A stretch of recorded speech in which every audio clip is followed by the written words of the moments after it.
இல்லை நீங்கள் மார்னிங் ஒரு 10:30 இல்லை 10:45 அந்த மாதிரி டைமில் ஒரு சவுண்டு கேட்டது, பயங்கரமான சவுண்டு. ஸோ நாங்கள் பார்த்தோம், என்னென்னு பார்த்தா மேலே இருக்கிற டவர் வந்து எங்கள் வீட்டு மேலே விழுந்து ஒரு சைடு சுவர் இடிஞ்சு அப்படியே விழுந்துருந்தது.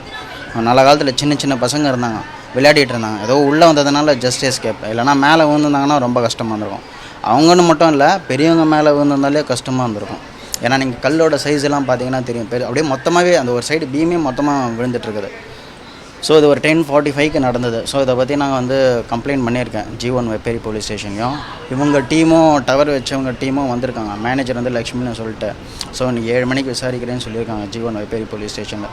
அவங்கக்கிட்ட நாங்கள் ஆனால் சொல்லிட்டோம், இதுமாரி இந்த மாதிரி வைக்காதீங்க, ரெசிடென்ஷியல் ஏரியா தான், சின்ன பசங்க இருக்காங்க, பெரியவங்க இருக்காங்க, இந்த மாதிரி ஆச்சுன்னா கஷ்டம். மோரோவர் இங்கே வந்து இன்றைக்கி வந்து மழையும் இல்லை, காற்றும் அடிக்கலை, பட் எப்படி விழுந்தது தான் எங்களுக்கு தெரில. ஒரு வேளை பராமரிப்பு எப்படி இருக்குன்னு தெரியல எங்களுக்கு. ஆனால் அதை பற்றி சொல்லிட்டோம். அவங்கக்கிட்டேயும் என்ன சொல்லியிருக்கோன்னா, அந்த டீம் கிட்ட இந்த மாதிரி வைக்காதீங்க, ரிமூவ் பண்ணிவிடுங்கன்னு சொல்லியிருக்கோம். அவங்க ரிமூவ் பண்ணுறேன்னு சொல்லியிருக்காங்க. என்னென்ன சேதாரம் இருக்கோ அதை நாங்கள் ரெடி பண்ணி தரோன்னு சொல்லியிருக்காங்க. அதுதான்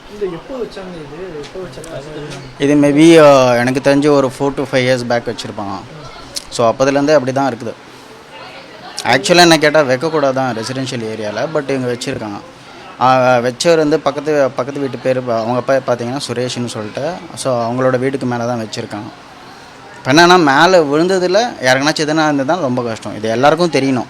இந்த மாதிரி டவர் இருக்குது, வீட்டில் இருக்குதுன்னா அக்கம் பக்கம் பார்த்து இருக்கணும், சின்ன பசங்க இருந்தாலும் பெரியவங்களாக இருந்தாலும். ஏன்னா ஒன்ஸ் அந்த மாதிரி எதனா ஒரு இன்சிடென்ட் ஆனதுக்கப்புறம் ஒன்றுமே பண்ண முடியாது. நீங்கள் அந்த இடம் பார்த்தீங்கன்னா தெரியும், கல் எவ்வளோ பெருசு விழுந்துருக்குன்னு. அதுவும் போகிற இடம் தான், நடக்கிற அந்த படிப்பாதையில் தான் அந்த மாதிரி ஆயிருக்குது. ஸோ ஜாகிரதையாக இருக்கணும் எல்லாருமே. இந்த மாதிரி எதனாச்சும் சொன்னாங்கன்னா முக்கால்வாசி வைக்காதீங்க, அதுவும் மெயினாக ரெசிடென்ஷியல் ஏரியாவில் வைக்காதீங்க. அதுதான். இல்லை என்ன கம்ப்ளைண்ட் கொடுத்துருக்கீங்க? கம்ப்ளைண்ட்னு பார்த்தா இந்த மாதிரி விழுந்திருக்கு, எங்களுக்கு எடுத்துருங்க, ரிமூவ் பண்ணுங்கள், இதுமாரி இந்த மாதிரி வைக்காதீங்க, இந்த ஏரியாவிலே வைக்காதீங்க, புருஷாக்கத்தில் வைக்காதீங்க அப்படின்னு சொல்லியிருக்கோம். ஸோ அவங்க இன்னும் ஸ்டெப்ஸ் எடுக்கிறேன்னு சொல்லியிருக்காங்க. அதான் என்கொயரிக்கு 7 o'clock கூப்பிட்ருக்காங்க. ஸோ அதுக்கப்புறம் போனால் தான் அந்த என்கொயரி எடுக்கிறாங்களா இல்லையான்றது தெரியும். என்ன நிறுவனத்தை சேர்ந்த டவர்? அது BSNL GTன்ற மாதிரி சொன்னாங்க அந்த டவர்.